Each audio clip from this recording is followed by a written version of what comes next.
Halo teman-teman, kita berjumpa kembali di semester yang baru, kali ini di mata kuliah Technology Entrepreneurship Product Development. Di mata kuliah ini, saya Stefanus Eko Wahyudi akan ditemani oleh Pak Tony Antonio, Bu Teresia Ratih, dan Pak Michael Moritz. Apa yang akan kalian pelajari di mata kuliah ini?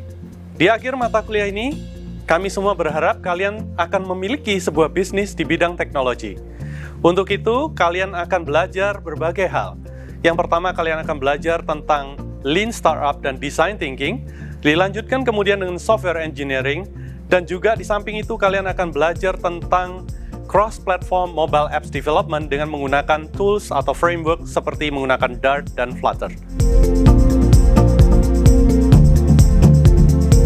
Di awal perkuliahan, kita akan belajar pengalaman tentang membentuk sebuah startup.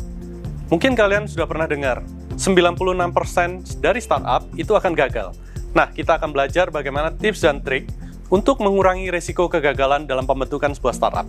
Di samping itu, kita akan belajar sebuah teori design thinking yang akan membantu kita untuk melihat sebuah permasalahan yang ada di masyarakat dan kemudian kita akan berusaha mencari solusinya, khususnya dalam bidang teknologi.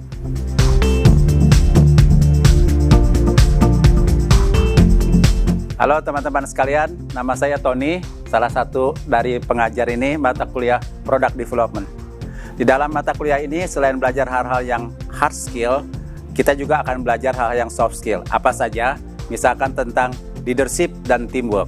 Di dalam leadership kita akan belajar self-leadership, bagaimana kita mengelola diri, bagaimana kita mengembangkan kapasitas personal kita, sehingga kita bisa menjadi seorang leader di dalam proyek-proyek kita. Sedangkan dalam teamwork kita bisa belajar bagaimana bekerja sama, bagaimana mengatasi tim konflik, dan terlebih lagi bagaimana secara bersama-sama kita berinovasi di dalam tim.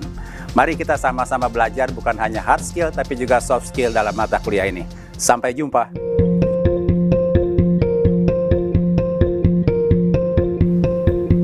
Halo teman-teman semua, perkenalkan saya Teresia Ratih akan bersama-sama teman-teman semua membahas soal software engineering. Kita akan membahas soal prinsip-prinsip untuk mendesain dan membangun suatu software system. Lalu apa yang akan kita pelajari? Software engineering sendiri adalah semua aspek yang terkait dengan software product, sehingga kita tidak hanya membahas soal aspek teknis, tapi juga membahas soal penyelesaian dan metode yang bisa kita gunakan untuk menyelesaikan masalah sesuai dengan proses bisnis dan juga batasan finansial pada organisasi kita. Sehingga pada topik ini kita akan memiliki 4 buah modul. Yang pertama, Software Engineering Methodology. Kita akan membahas konsep-konsep software engineering secara umum dan juga iterative model. Selanjutnya di modul kedua kita akan membahas soal software requirement specification, membahas soal requirement dan software design. Untuk modul ketiganya kita akan banyak membahas soal software architecture dan design pattern. Pada akhir pokok bahasan kita, di modul keempat kita akan membahas soal software evolution and maintenance.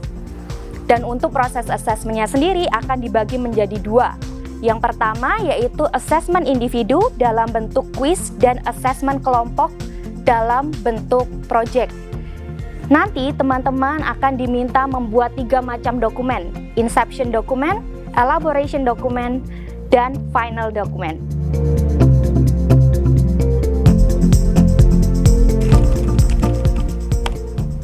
Hai teman-teman, kembali lagi bersama saya Michael Moritz Engel. Pada mata kuliah kali ini, kita akan sama-sama belajar mendevelop cross-platform mobile apps. Nah, di mana nanti kita akan melalui 2 tahap. Tahap yang pertama, kita akan sama-sama belajar untuk membuat desain dari aplikasi kalian. Nah, nanti pada tahap ini, kita akan belajar yang namanya wireframe, mockup, hingga ke prototype. Nah, tahap berikutnya adalah development, di mana nanti kita akan belajar framework baru yang dinamai oleh Flutter. Di sini nanti kita akan belajar bahasa pemrograman bernama Dart hingga ke implementasi database menggunakan Firebase. Nah, nanti juga diharapkan teman-teman akan menciptakan sebuah environment back-end yang powerful juga di sini nantinya. Nah, untuk penilaiannya akan dibagi menjadi tugas-tugas kecil, di mana tugas-tugas kecil ini juga mempersiapkan teman-teman untuk mengerjakan proyek akhir nantinya. Nah, proyek akhir nanti juga dituntut teman-teman memiliki kerjasama tim yang baik dan juga kepemimpinan yang tinggi. Sampai jumpa di mata kuliah Teknologi, Entrepreneurship, Product Development. Salam entrepreneur.